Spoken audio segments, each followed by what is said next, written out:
Hello, YouTube family. I'm going to be introducing myself in just a few minutes.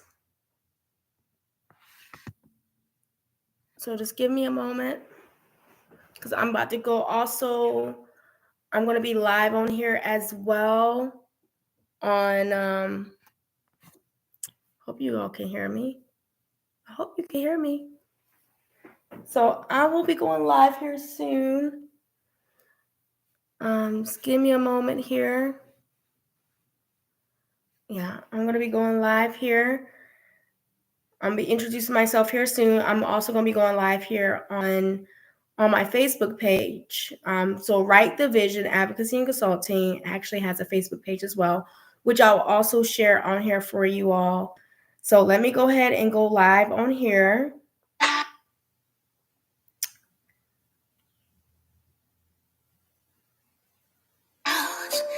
Okay.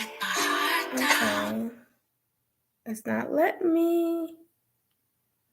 So I'm going to just have to do it on my page. I'm going to have to do it on my page, which I kind of didn't want to do it on my page, but I'm going to have to do it on my page. Okay. I hope my hair looks okay. My hair looks okay, y'all.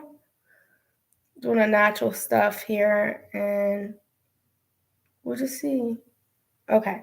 So what I'm going to do is I'm going to also go live on my page here. Yeah, I guess I got to promote my Facebook page because they're telling me the only way I can go live on my business page is I have to have at least 100 followers. I don't have 100 followers yet. I only have 32 followers right now and 10 likes. So I'm gonna have to go live on my other page. So if y'all can give me a moment here on YouTube, just give me a moment because I have some things I want us to talk about today. Oh goodness, going live. This is gonna help me go live here. Ugh. Okay, so text here. Oh, nope. Nope.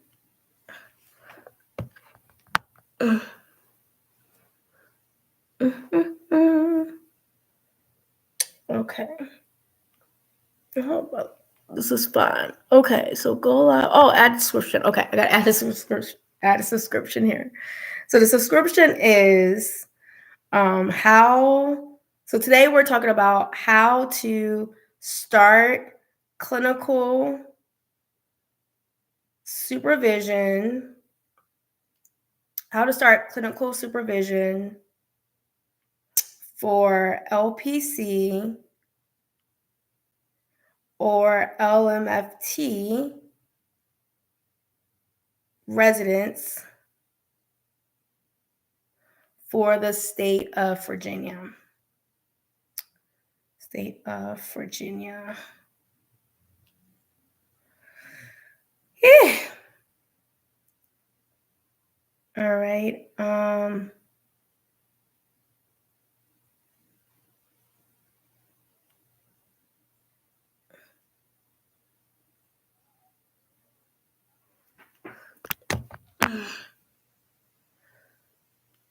All right, fam. Hello, everyone. So I'm just doing a really quick introduction here. So I am live right now on YouTube as well as Facebook at the moment.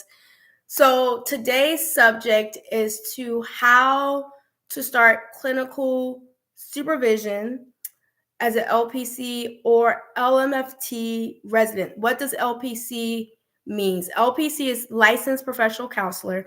What does LMFT means? Licensed marriage and family therapist. All right. So for the state of Virginia, a licensed therapist, a licensed LPC can go through training to get approved to become a approved clinical supervision for the state of Virginia. All right. So I'm not going to go in details about that necessarily. I'm going to go through details on if you are a resident or you're about, well, let's just say you are about to become a resident. Let's just say that you are in your process of your QMHP and you're considering of becoming a LPC or an LMFT. There is a process for you to start clinical supervision. Now, each clinical supervisor in the state of Virginia may have their own protocols on how to start supervision with them. This is my it's not personal because I'm following the guidelines of state of Virginia, but there's certain things that I found that will be very helpful for some of you that are searching for a clinical supervisor. So these are some of the requirements that I have that can definitely help you out a lot. So let's just say that you are aspiring, or let's just say that you were trying to become a resident for the state of Virginia, and you're going on the route of the LPC or the LMFT side. So far as my understanding, I do believe that you have to be approved. Now, there's some changes that happen, but far as what I know, that you have to finish out your QMHP hours. You can go to the Virginia Board of Counseling website, and of course, I can share that in the comment section for you all. But let me go to this. Yeah, so you go to, let's see here, trying to share this website with you all. So if you can go to www.dhp.virginia.gov/boards/counseling. Okay, another way, you can just go to Google and you could type in Virginia Board of Counseling, and you would go to the Virginia Department of Health Professions, the Board of Counseling, and all the information is there for you to help you get started on your LPC or LMFT process. So for an example, if you go to when you go to the website, it says public, you'll see it says public resources where you can do the license lookup. You could go to practitioner resources, okay, where it lists like updated information, applications and forms, laws and regulations, and things of that nature. And then you have applicant resources. It talks about applying for a license, application forms, and fees. They have all information on QMHP information. They have supervisor information. All right. So if you go to what you need to do as a license, if you're going on the route of a licensed professional counseling route, let's see here. This is what you need. All right. Let's just say you have never held an LPC license or jurisdiction. All right. Your education, you need to have a graduate degree from a program that prepares individuals for practice in counseling. All right. Then you need supervised experience hours. Okay. So you need 3,400 hours of supervised experience, 2,000 of face-to-face hours of client contact, and 2 hours of in-person supervision. So this is where I come in at. Well, this is where not just me, but anyone that is licensed to be a clinical supervisor, this is what you're going to be receiving when you're in supervision. And also, you also will need to pass the NCMHCE exam. Okay, that's the NCMHCE exam. All right. And then, so you have that. So that's, like I said, go to that website. It shows you all of that. So I'm not going super detailed with that. But at this current moment, so once you're in the process, say if you've already done your graduate work, you graduated, you've been cleared for your QMHP, like you finished up your QMHP hours and all of that jazz, and now you're ready to start clinical supervision. You would need to you probably already have a profile, but you would need to get approval from the Virginia Board of Counseling You have to get approved from them to start your journey, okay, with clinical supervision. All right. So you would need to do that. With that being said, you will also need to make sure that you were employed with a work site that the Virginia Board of Counseling approves of. Okay. You need that. So this is where I come in at as a clinical supervisor. This is what you need. All right. This is what you're going to need to do. So let's just say, for an example, you want me to be your clinical supervisor. All right. You need to have a prepared or updated resume of your work experience. Okay. Generally, all the work you pretty much have done when it comes to counseling or anything related to counseling, okay? You need to have that updated information. You also need your cover letter. You need an updated cover letter, all right? Discussing. I'm going to share what you may need in that, okay? So I have some notes here to help you out here. All right. So in this resume, in your resume, your updated resume, this is what you're going to need in that resume. You would need to state why and how you started your previous jobs. You need to list out your education and other skills. You will also need a description of when and why, or if you have discontinued, ended, terminated, or released from any jobs from the past, particularly when it comes to counseling. All right. And you will also need to list out 2 to 3 professional references. Okay.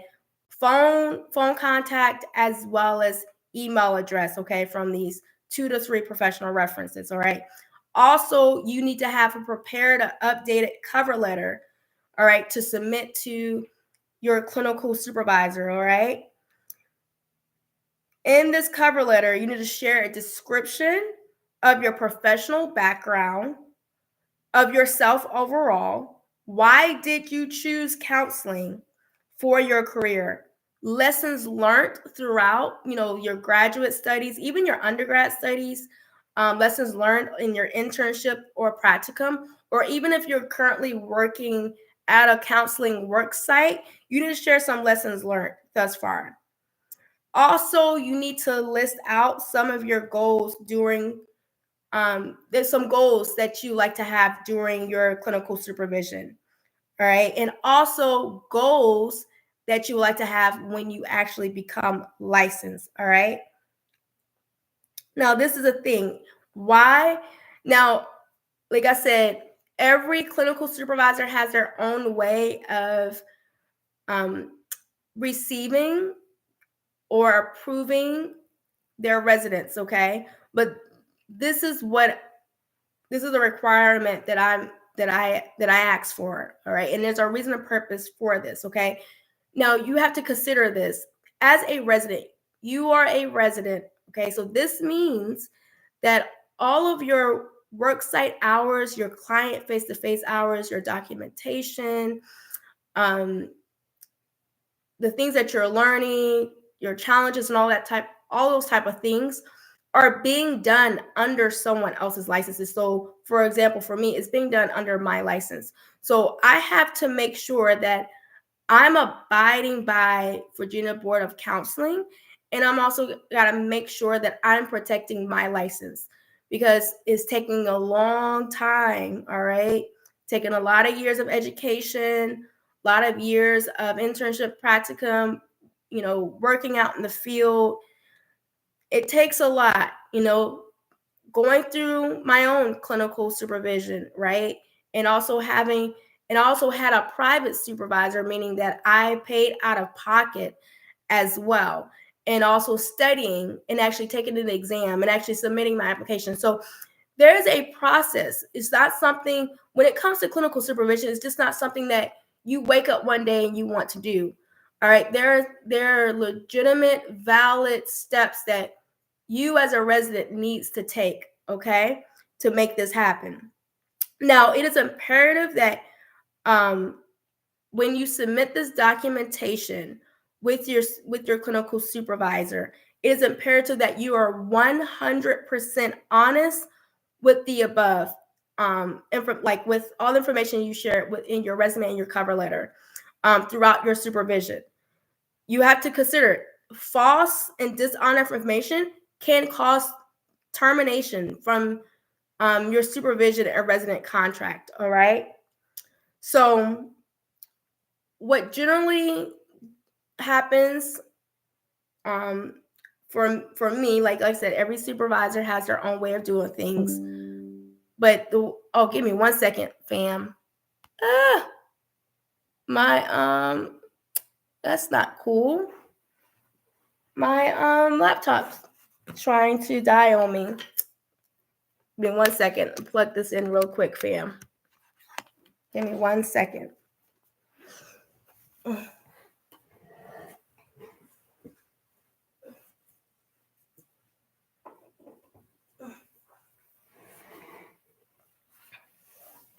All right. Let me get back in mode here. All right.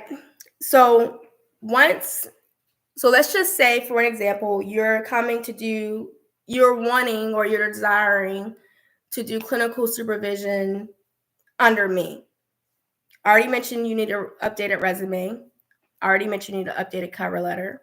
Okay. The next thing that we need to do is we need to schedule a consultation. We need to schedule, and for me, this consultation is free. This is more so like a interview process with me interviewing you as a resident, and it's also an interview process for you interviewing me as a supervisor, because you want to make sure this is a good fit for your experience, because we're talking, this could take you anywhere between 2, 3, 4 years to complete your hours. So you definitely want to make sure you have good rapport, you trust your supervisor. Not to say you're not going to have some challenges, things like that, but you want to make sure that you're also doing your due diligence with you starting your clinical supervisor. Okay. So with that being said, we need to schedule a consultation that will be via Zoom, right? That will probably take about an hour, may not even take that long, but I normally carve out about an hour of time. Generally speaking, probably, more than likely go over your resume, go over your cover letter, just kind of get to learn a little bit about you and currently, what are you currently doing when it comes to counseling? What are you planning on doing, right? We're talking about some goals here as well. All right. And then also what generally will happen as after that is that then depending on, I normally give it a few days, give it a couple days to process that consultation. And if the resident and also myself, if we feel like this is a good fit, the next thing that we will do is we will also, I will form a supervision contract. Okay. There will be a clinical supervisor contract, all right, for the resident to look through, all right, and to go over. Now, just for a moment, I would like to kind of go over just a tad bit of this contract. So you as a resident, you are coming prepared. So when you're searching for your clinical supervisor, you are prepared. All right. And I cannot stress this enough that you're going to be on above average if you have these things set in place to share with your desired clinical supervisor. Okay. What a lot of clinical supervisors are looking for is you being prepared and you being organized. Because once again, you are going to be working under their license. So it is very important for you to have these things in place. All right. So let me review a contract here. I'm not going to go full detail about it, but there's some things I want to share on here with you so you can start working on this before you meet with even before you reach out to your desired supervisor, okay? So one of the things you also need when you are in this process as a resident, now this is referring to LPC and LMFT. LPCs can supervise residents that's going for their LPC or LMFT, okay? I'm approved for both. Now, what you also what is recommended, now I'm not sure how true this information is, but if I'm not mistaken, that I don't think you necessarily need to have malpractice liability with a supervisor, but it's highly, highly, highly, highly, highly recommended. Like when you look at Virginia Board of Counseling, I don't think that they necessarily say that you have to, but I personally don't know a clinical supervisor that accepts residents without having malpractice liability insurance. Okay, so you need, okay, it is not recommended as a resident to believe and to assume that your worksite supervisor or your worksite practice or organization or company is going to cover you if there's ever a conflict, okay? Because you have to recognize that you are a resident and you are either like an employee. So if something drastic was going to happen where legal matters have to be taken in, or people are getting reported to the board and things of that nature, you cannot guarantee that work site is going to fully cover you, even though they have their own liability malpractice insurance. But you have to protect you at the end of the day, because once again, reminder, you have gone through school, right? You already started this process. You have been approved by the board, okay? So you want to make sure that you are covering you, while everyone else, while worksite supervisors, worksite colleagues, the company itself, the name, the organization itself, everybody's going to cover themselves. You have to make sure that you are covering yourself, okay? And let me tell you, it is going to be worth every dollar you pay, all right? Because the thing about insurance that we know about overall is that you don't need insurance until you need it, right? We don't know. We have no idea. We pray and we hope we never have to use malpractice and liability insurance, but guess what? It's here. Like, malpractice liability insurance is available because there has been people, there's been clients and licensed professionals that had to get reported and things of that nature. So you don't need insurance until you need it, all right? And you have to protect your license at all costs, all right? You've worked too hard to sit here and say, oh, I don't really need it. I trust my work site. I trust my work site supervisor. I even trust my private pay clinical supervisor. Yes, you could trust all those people, but at the end of the day, everybody has to protect their own license. So I'm going to highly encourage you all to make sure, as a resident, you need malpractice liability insurance. I do require it. I do require it as a clinical supervisor. So if you're desiring to work with me, you will need to make sure you have a policy of your own. You need a policy of your own. And then you will also need to add me as an insured on your policy. If you're working at a work site, if you're having a work site, doesn't matter what work site that you are at, you want to make sure that you also have your work site listed on your policy. So you have them listed as certificate holder. Now, of course, you want to verify and confirm this information with the specific malpractice and liability insurance company that you use. Okay, there's a few companies out here. I personally use CPH and Associates. I've been using them since October of 2019.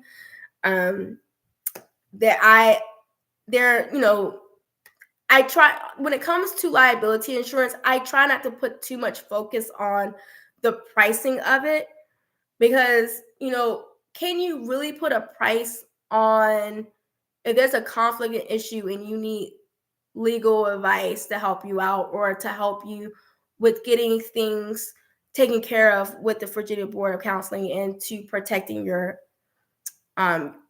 license. Now, for some people, they may feel like, CPH is a little pricey or whatnot, but I have no problem with paying a little extra for customer service. And I would say from October 2019 to now, and I am not a spokesperson for them. I am not a sponsor of them. I am just a regular customer of them, of their policy. Okay, so they have not asked me to say anything about them or anything like that, but I will say my experience all the way from October 2019 up until even today. I actually had a conversation with someone today, April 28, 2025. So we're talking close, 5.5 years, that every time I have a question or a concern, either by phone call or email, I've always received a quick response. All right. They're so easy to talk to. They're so informative. So, my thing is, I need to know if there's ever an issue. I need to know if I'm able to reach out to you. If I'm using you to help me, when it comes to liability insurance. So I've never had an issue with communication. Everyone I've ever talked to throughout the years have always been kind and friendly and nice, like I said, and always able to answer my questions. Okay. So with that being said, you want to make sure, like, if you're not 100% sure on, what does your policy need to look like as a resident, you have more questions when it comes to adding on your clinical supervisor or adding on your work site on your insurance, call them. I know I have heard that HSPO is actually a really good one too.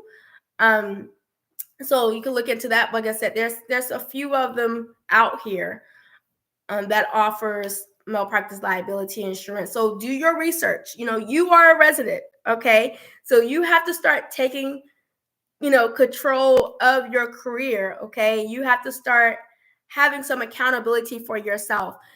Your clinical supervisor is there, of course, to help you and support you and continue to share education and to help, to make sure that you're going to be a competent, licensed professional. But at the same time, your clinical supervisor is not responsible with taking care of, the things that you need to be accountable to. Your clinical supervisor is not going to do everything for you. All right. You have to hold yourself accountable to these areas as well. So it's not your clinical supervisor responsibility to create your own policy. And I think that would be actually unethical. So you actually have to create your own, you have to open up your own policy. All right. Also, you need to make sure you have the information of your work site. Now, I am considered a private clinical supervisor, meaning that I don't have residents necessarily working under my practice. So as some of you may know, some of you don't know, my practice is Right Division Advocacy Consulting and Counseling. I do have a Facebook page. I know I'm currently using my personal, my travel page, because I don't use my business. I don't use the business Facebook page that often. And for you to go live, you need at least 100 people. You need at least 100 followers to be able to go live. So all of you that's listening right now, I encourage you, I'll also share a link of my practice Facebook page, so you can go add yourself as a follower. Okay, that's Right the Vision Advocacy Consulting and Counseling. All right, so you need to have the name of your work site, all right, and your work site clinical supervisor, and your work site clinical supervisor phone number and email address. Okay, that is for me as the resident to be able to consult with your work site, because I'm doing private, meaning that we are not working under the same practice. All right, which I think is great. I think it's great to have a private supervisor. Like, I think it's great that you can have a clinical supervisor at your work site, that you, because most work sites, there's like a contract where they have a reduced rate, or you can get clinical supervision for free. And I'll be honest with you, nothing's really for free. So there's a sacrifice you're making. Either that's, your income or your benefits there. But, I think it's, if that's the only thing that you can do, I can hear you out. But, just remember, can you really put a price on your license? Can you really put a price on your license?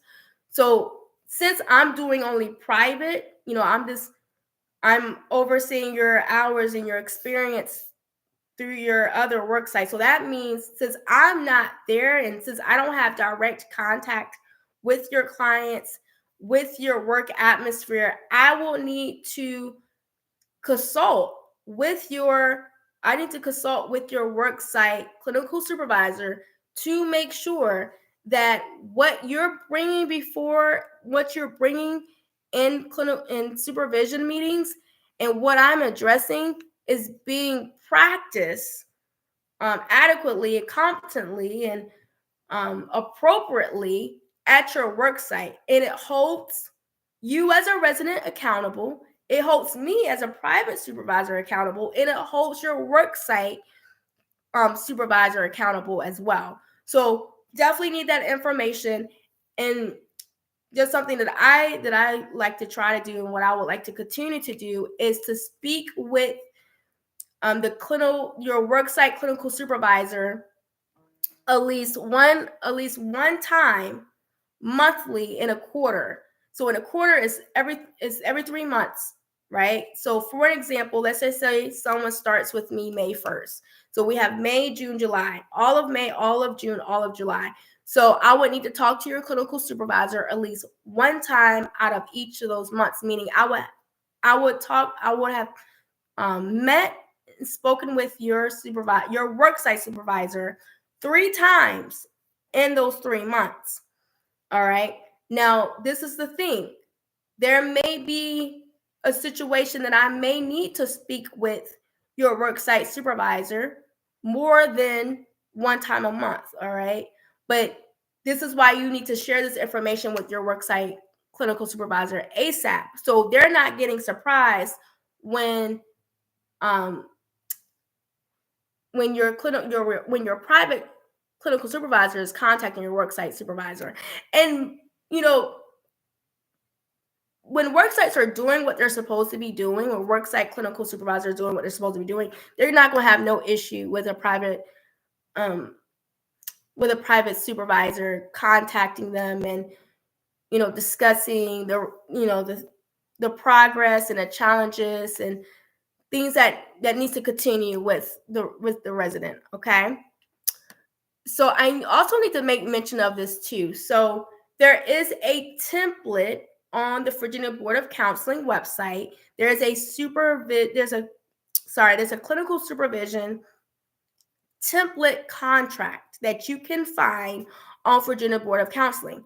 So I do use that, and of course I use that, and I add a few more things that make it relevant for the relationship with the resident.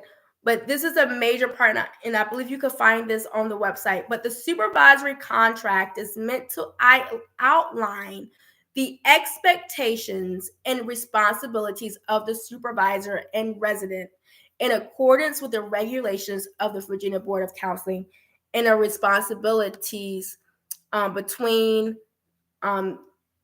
the supervisor as well as the resident. All right. So also, I'm going to share this as well. That's the purpose of the contract. I want to also share the purpose of supervision that's also stated in this contract. It says the purpose of supervision will be first and foremost to ensure the welfare of the supervisee's clients. Secondarily, it will focus on promoting the supervisee's, the resident professional development, competency, and counselor identity. Supervision will also promote the personal development awareness in the resident. And I know I'm talking about starting. This is just a start. We're not even diving into all the things that's going to be happening in supervision quite yet. But I just want to get you started with how do you start this process with meeting with a clinical supervisor. All right. So when you start meeting with a clinical supervisor, like I said, the Virginia Board Counseling, they operate in quarters. So every quarter, every 3 months, they want us to fill out a quarterly. And there's certain areas that we need to make sure we are addressing, okay? Making sure that there's education involved, making sure there's some form of practice involved in these areas. So that, because what I'm saying is, okay, the comments or the checks that I'm making on that, what I'm telling the board is that they're on their way with becoming a great, competent, licensed counselor. Also, what you need I would say you need to do this before the supervisor shares the contract. You need to at least have 3 resident personal goals that you have throughout this process. All right. A great, competent clinical supervisor is wanted to see if residents really want to learn.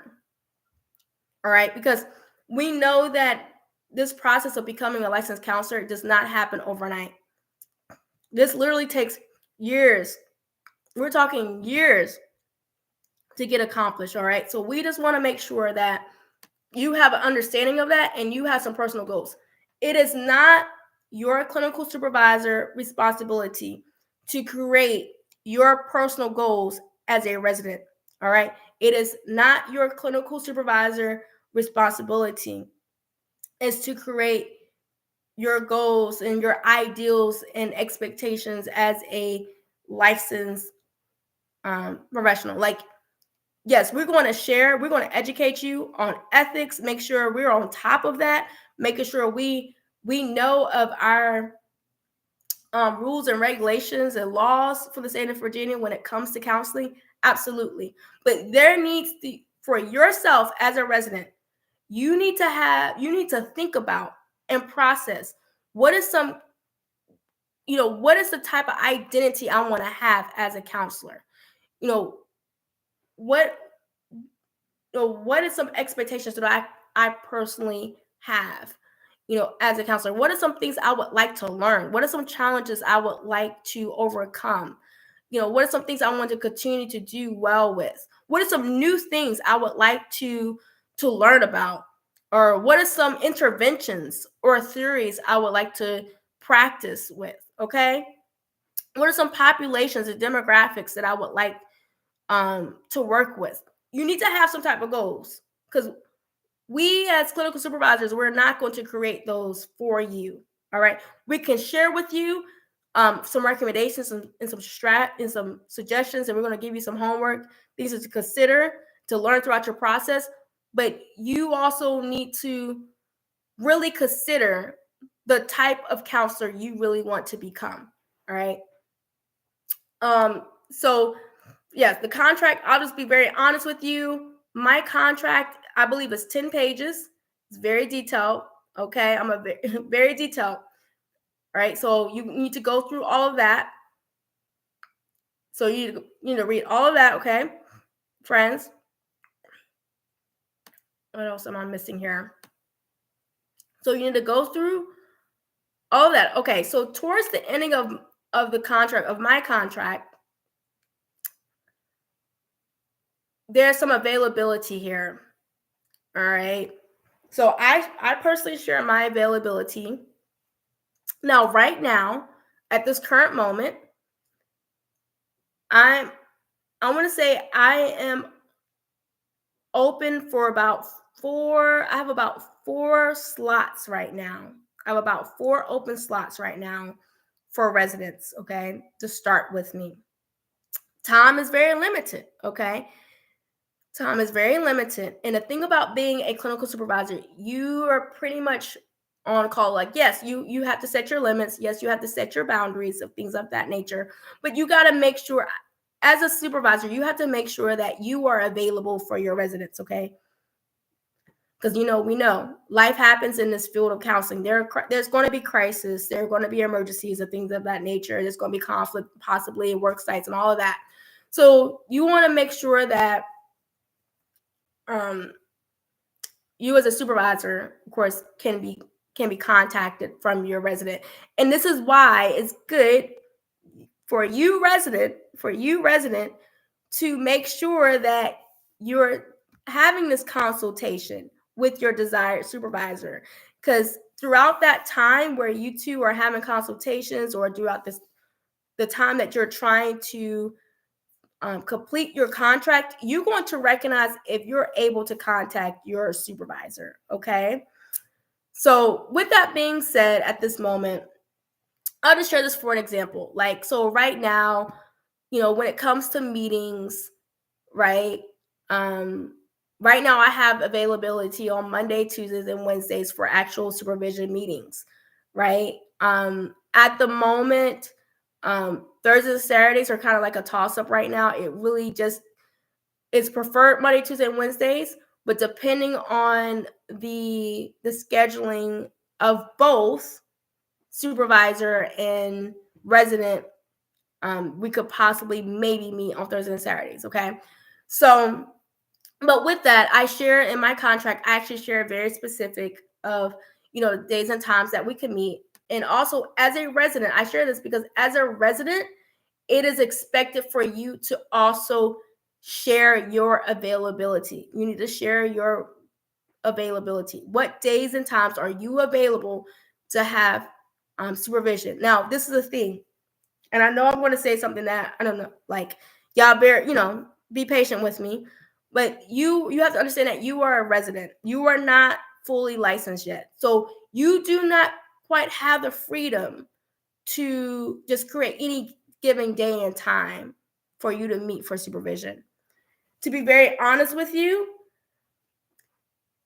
you of course you have things that you need to do as in work, personal life, and things of that nature, but you also need to respect the time of your supervisor, your clinical supervisor, because more than likely your clinical supervisor has either already have a practice, they already have a schedule already taken care of.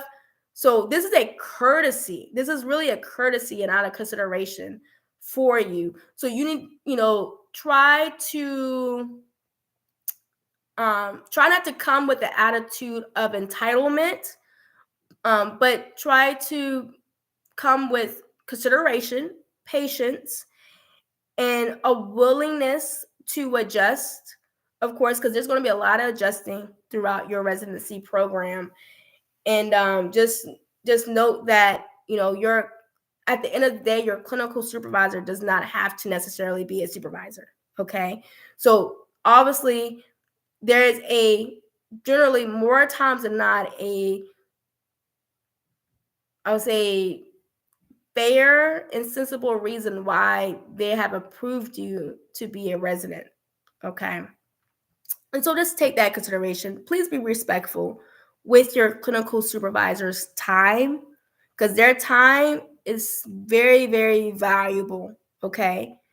All right. They're taking their time, and then more than likely you're probably getting a prorated rate. They're probably not charging you what they're charging their clients, or what they do for work.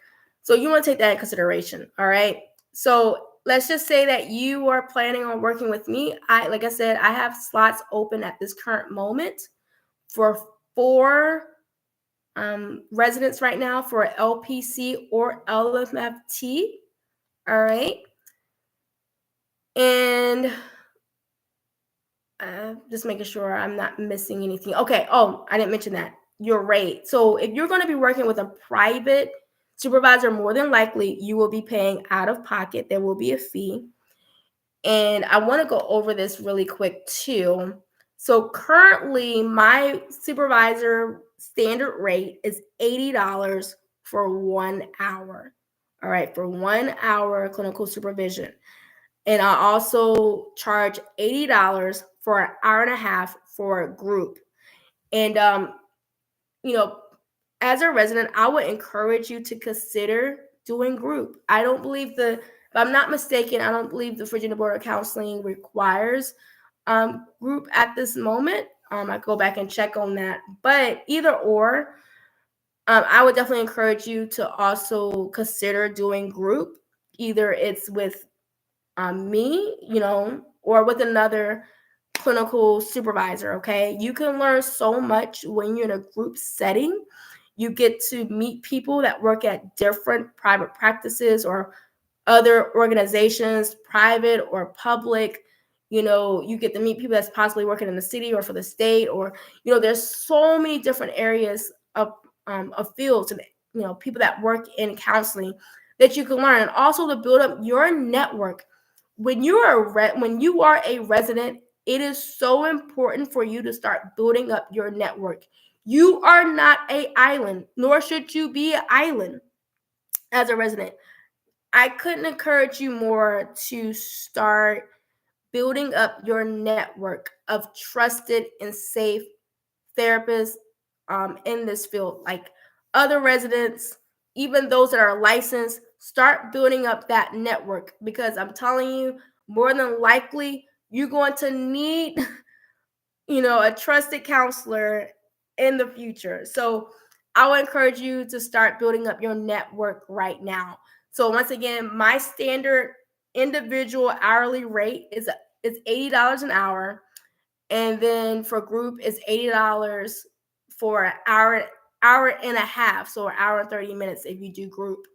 All right. So with that being said, just to give you also some information on this too. So why do private clinical supervisors charge? And the board, of course, allows for us to charge a fee for private clinical supervision. This is an exchange of your supervisor's time. All right. When you are a licensed counselor, time is so valuable and it needs to be respected. All right. You need to be very, you as a resident need to be very considerate of your supervisor's time. So exchange for their time, their expertise, their education, and licensure. Once again, you're going to be working under their license. They're responsible. This is something I don't know how much I can stress this to you as a resident. Your resident is responsible for what you're doing in your sessions, in your meetings with clients, okay? With your documentation, how you're conducting yourself at your work site, how you're conducting yourself, with meeting with clients, okay? When you're becoming a counselor, this doesn't mean you just doing whatever you want to do with your life. There's things that you have to abide by according to Virginia Board of Counseling. All right. So please take that into consideration. All right. So let's see here. So I already mentioned that. Also, I personally use Ivy Pay, which is a great payment system that a lot of counselors use. It's a really great system to use. So I normally use that. It's HIPAA compliant and all of that great stuff. Also, too, just to remind you residents, if you do not know this already, all right, you as a resident, you are not allowed to receive payment. You are not allowed to receive direct payment from your clients. This is why you need a work site. This is why you have to work under a work site. Okay. because they have to receive direct payment, and then your work site pays you. You are not allowed. If that's the case, you have to question what's the whole point of you being a resident. You're not allowed to take direct payment from client. Okay, so just make sure you have that understanding with your work site. Okay, so generally, what I normally do like a second follow-up free consultation, just in case if they have, just in case the resident has any type of questions or whatever when it comes to what was shared in the first consultation. Of course, they will have by the second consultation, I would send them, the contract for them to look over, read over it. I normally go over some very important parts, but once again, you as a resident is responsible for you to go through and to read and make sure you understand your contract. And this is a thing too. That's why I say it's so important that you're reading these things and you're getting all your questions answered during these consultations, because the agreement can be terminated. All right.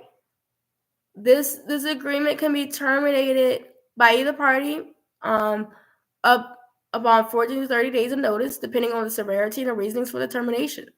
The agreement can be immediately terminated if either party fails to maintain necessary qualifications or fails to follow the regulations governing the practice of professional counseling. All right. So we both, as a clinical supervisor and resident, we have a responsibility when it comes to the board of counseling. All right. So I hope this helps you as a resident to get you started with your process on searching and meeting with the clinical supervisor. Okay. So like I said, you need to go to the Virginia Board of Counseling website, Virginia Department of Health Professions Board of Counseling. That website is www.dhp.virginia.gov. Right, /boards/counseling. You can also just type in Virginia Board of Counseling on Google, and the website will come up. Go ahead and go through this, okay? And going to get your application approved, all right? And start making contacts and calling and emailing potential supervisors. And another thing too that I missed that I need to also share with you for a moment, it's also your responsibility as a resident to make sure your clinical supervisor is an approved supervisor with the Virginia Board of Counseling. Just because they are a licensed professional counselor does not mean they are automatically a supervisor, okay? There's training that we had to complete, and we had to get approved and accepted from the Virginia Board of Counseling. And then they put us on a list of clinical supervisors. So how you find that? So when you go on the Virginia Board of Counseling website, you will need to go to where it says applicant. It will say applicant resources on the top, right? So you'll see Virginia Department of Health Professions, Board of Counseling, public resources, practitioner resources. Then you'll see a tab for applicant resources, and it will say supervisor information. You click on supervisor information. Then at the top of the screen, it says supervisor information, supervisor registry. And then it says click here to view the approved supervisor registry. You click on that. All right. If there's a particular supervisor that you want to meet with, you just type in either their city, their zip code, first or last name, and there should be a list. So I just typed in my name, my license number comes up, my first name, middle name, last name, my city, my zip code. It tells me that my license status is currently active. It tells me the expiration date. It also tells me the type of license, and it tells me the supervision type. So I'm allowed to supervise LPC residents and LMFT residents. Okay. So I hope and pray that this was helpful for you. And like I said, if you will like to contact me to have a free consultation, to see if we could possibly be a good fit for your supervision, you can definitely, if you're on here on Facebook, listen, if you found this message, of course, on Facebook, you could definitely send me a direct message. You can call or text me at my work mobile, my counseling number. That is 757-773-7488. That is 757-773-7488. And also, I can also share this in the comments area as well once I finish up with this live. But that is how you can, this is some steps on how to start clinical supervision, LPC or LMFT residents for the state of Virginia. All right. So I hope this help you. Let's just say if you know someone that is considering getting their LPC or LMFT, and they're about to graduate with their master's, or let's say they have already graduated, they're just debating and they're considering a private supervisor, feel free, share this with them. You are more than welcome to share this video with them. I hope this was helpful for you. I hope this was a blessing for you. And once again, my name is Kim Marie McLeod.